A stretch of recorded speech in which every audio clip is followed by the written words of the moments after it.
avide d'argent, calculateur, sournois, les voisins de Meghan Harry se lâchent, ça balance pas mal. Cela fait près de 3 ans qu'ils ont choisi la Californie, fâchés avec une grande partie de la famille royale. Le prince Harry et Meghan Markle ont pris la décision de retrouver la terre natale de l'ancienne actrice pour élever leurs 2 enfants. Archie, 3 ans et demi, et Lilibet, 18 mois. Une manière de s'éloigner des règles trop strictes de la famille royale britannique.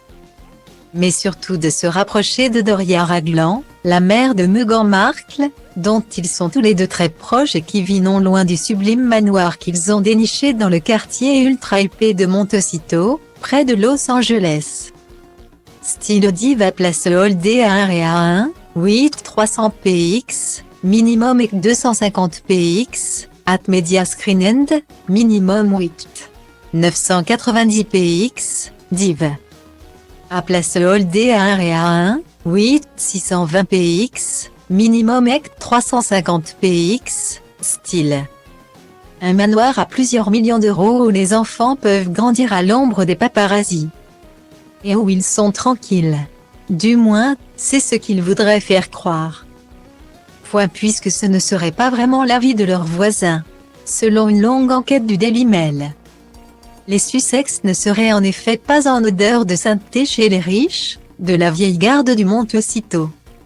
Certains penseraient notamment qu'ils sont avides d'argent et cherchent à attirer la lumière sur eux.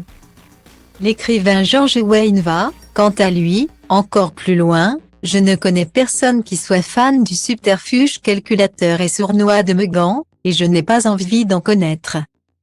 On est bien loin de l'image que voudrait se donner le couple, moderne et ouverte sur les autres. Style Diva Place Holdé à 1 et à 2, 8 300 px, minimum et 250 px, at Media Screen End, minimum 8 990 px, div. À Place Holdé à 1 et à 2, 8 620 px, minimum et 350 px, style. Si certains pensent toutefois que la duchesse de Sussex est une championne de la cause des femmes et de l'égalité raciale. Le couple aurait globalement une mauvaise image dans leur quartier et même aux États-Unis. Loin de la popularité gagnée après l'interview faite avec Oprah Winfrey, le fils cadet du roi Charles et sa femme serait désormais au plus bas dans l'intérêt des Américains.